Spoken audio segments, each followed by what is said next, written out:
नमस्कार दोस्तों, ये देखिए हमारे गेहूं बिना किसी रासायनिक दवाइयों के प्रयोग के और बिना किसी रासायनिक खाद के प्रयोग के इन गेहूं को देखिए आप। इस गेहूं में ना तो यूरिया दिया है ना किसी प्रकार का स्प्रे किया है। और उसके बाद देख लीजिए आप, इसकी हाइट देख लीजिए, इसका फुटाव देख लीजिए, ये गेहूं का फुटाव देख लीजिए आप। ये ना किसी प्रकार का इसमें कोई रोग आया है, ना किसी प्रकार की इसमें कोई परेशानी आई है। और अभी इसको 3 पानी दिए हैं, ये देख लीजिए आप। ये गेहूं मैं DBW 303 के नाम से लाया था, लेकिन ये DBW 303 ना निकल कर W147 ये गेहूं निकला है। और ये देख लीजिए W147।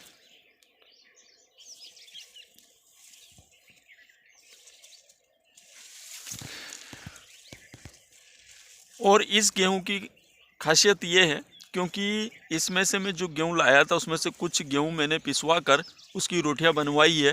तो रोटियां भी उसकी बड़ी शानदार बनी है और बड़ी मुलायम रोटियां बनी है। शाम तक उसकी रोटियां बिल्कुल मुलायम रही है और बिल्कुल फुल्की जैसी उसकी रोटियां फूली है। और देख लीजिए आप बालियों की स्थिति और फुटाव देख लीजिए आप।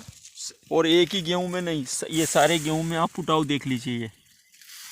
ये एक एक ही गेहूं का फुटाव देख लीजिए आप। और इस फुटाव की बात, ये सबसे बड़ी बात ये है कि इसमें एक भी फुटाव ऐसा नहीं बचा कि जिसमें बालियां ना बनी हो। ये देख लीजिए, ये जो सबसे नीचे के जो छोटे फुटाव है उनमें भी बालियां, एक भी फुटाव नहीं बचा है इसका कि जिसमें बालियां ना बची हो, ना बनी हो। ये देख लीजिए, बड़ा शानदार गेहूं निकला है ये। और रोटियां तो इसकी अच्छी बनी थी। तो ये गेहूं मेरे को, मैं जिस नाम से लाया था, जिस लिए लाया था, उससे भी ज़्यादा अच्छा मेरे को ये गेहूं लग गया है और मेरे को पसंद आ गया है। बड़ा शानदार ये गेहूं लगा मेरे को, बड़ा अच्छा गेहूं लगा। और देख लीजिए इस गेहूं को। बात करें इसकी बुआई के तरीके पर, तो मैंने इसको पलेवा कर शिडिल से मैंने इसकी बुआई की है। और टोटल पलेवा सहित इसके अभी 3 पानी हुए हैं और बस इसको 1 पानी और दूंगा मैं। अब इसमें बीज बनना शुरू हो गया है, फूलों की स्थिति के बाद इसमें बीज बनना शुरू हो गया है। अब यहाँ पर इस गेहूं को पानी की सख्त आवश्यकता लगेगी।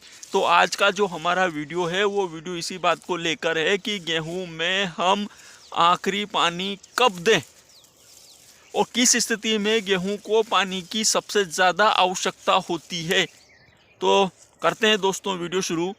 तो दोस्तों, गेहूं को जो सबसे ज़्यादा पानी की आवश्यकता होती है, नमी की आवश्यकता होती है, पोषक तत्वों की आवश्यकता होती है, वो होती है कि जब उसमें बीज भराव का कार्य शुरू होता है। अगर उस समय बीज भराव के समय अगर खेत में नमी नहीं रही तो आपका, चाहे आपने ये इतनी लंबी बालियाँ, इतनी अच्छी बालियाँ, इतना अच्छा फुटाव, आपने सब कुछ कर लिया है, लेकिन अगर उस समय खेत में अगर नमी नहीं रही तो ये यकीन मानिए कि आपका उत्पादन बहुत ही कम निकलेगा। ये देखिए, अपन देखते क्या है कि जो गेहूं होते हैं यहाँ ऊपर आते आते सिकुड़ने लगते हैं, छोटे हो जाते हैं। नीचे के गेहूं सबसे बड़े होते हैं और यहाँ ऊपर जाते जाते छोटे हो जाते हैं। उसका कारण है कि इसको पर्याप्त मात्रा में नमी नहीं मिलना और पर्याप्त मात्रा में भोजन नहीं मिलना। दोस्तों, हमें जब इसमें बीज पड़ने लगे, बीज गिरने लगे इसके अंदर, बालियों के अंदर, उस समय हमें खेत को पानी देना है। तो वो पानी आपकी पूरी फसल को ला देगा। अगर आपने गोबर स्थिति में आखिरी पानी लगा दिया है तो कहीं ना कहीं कमी रह जाएगी आपके उत्पादन में। आपको बीज भराव के समय आखिरी पानी लगाना है। और याद रहे कि जब पूरा बीज बन जाए उसके बाद भी अगर आप पानी लगाते हैं तो वहाँ पर भी कहीं ना कहीं उत्पादन में कमी आती है। क्यों? क्योंकि उस समय जब उसमें वजन पड़ जाता है तो आप पानी देते हैं तो फसल गिरती है। तो आपको जब बीज भराव की शुरुआती दौर रहे, जब इसमें बीज हल्का रहे, उस समय पानी दीजिए। फसल भी गिरेगी नहीं और बीज भी बड़ा शानदार भरेगा, ठेठ यहाँ ऊपर तक का बीज इसमें भर जाएगा। और बीज भरने के लिए आप इसे प्राकृतिक रूप से ही पकने दें, प्राकृतिक रूप से ही चलने दें। अगर आपने अपनी फसल को पहले अच्छे खाद दे दिए हैं तो इसमें किसी प्रकार के स्प्रे की, किसी प्रकार की कोई ज़रूरत नहीं है, सिर्फ इसको नमी की ज़रूरत होती है। और अगर आपने खाद नहीं दिए हैं और कुछ नहीं किया है तो वो स्प्रे करने हैं तो वो आपकी इच्छा के ऊपर डिपेंड करता है कि आपको करना क्या है।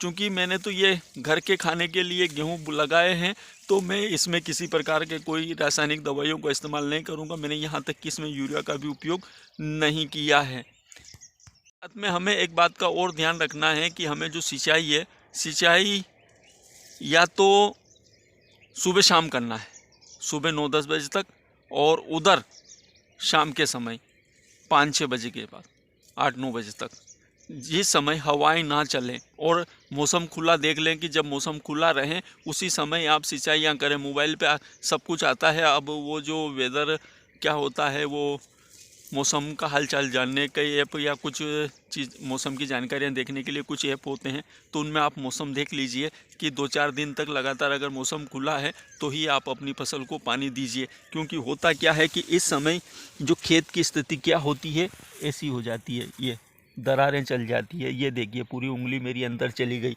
ऐसी दरारें खेत में चल जाती है। तो ऐसी स्थिति में होता क्या है कि अगर हम पानी देंगे तो, और अगर हवा चल गई तो हमारी जो फसल है पूरी आड़ी गिर जाएगी। और फसल अगर गिर गई तो हमें कहीं ना कहीं बहुत अधिक मात्रा में नुकसान देखने को मिलेगा। क्योंकि ये जो गेहूं है अगर ये गिर जाता है तो यहाँ से मुड़ जाते हैं ये, और ये अगर ये यहाँ से टूट गया तो उसके बाद हमारा जो उत्पादन है कहीं ना कहीं बहुत अधिक मात्रा में घटेगा। दोस्तों, जब मौसम खुला रहे उसी के बाद आप सिंचाई करें। और जब इसमें बीज भराव का शुरुआती दौर रहे, जब बीज बिल्कुल हल्का मुलायम सा रहे, जब उसमें दूध निकले, उस स्थिति में अगर आप आखिरी पानी दे दीजिए और आपकी फसल में जो बीज भराव है उसका कार्य बड़ा शानदार होगा। फसल भी गिरेगी नहीं, आड़ी भी नहीं पड़ेगी और बीज भराव का कार्य भी बड़ा शानदार होगा। अगर इस किसान के ये गेहूँ अच्छे लगे हों, वीडियो अच्छा लगा हो, जानकारी अच्छी लगी हो तो लाइक करना, कमेंट करना, शेयर करना और संभव हो सके तो इस किसान के चैनल को सब्सक्राइब करना। नमस्कार।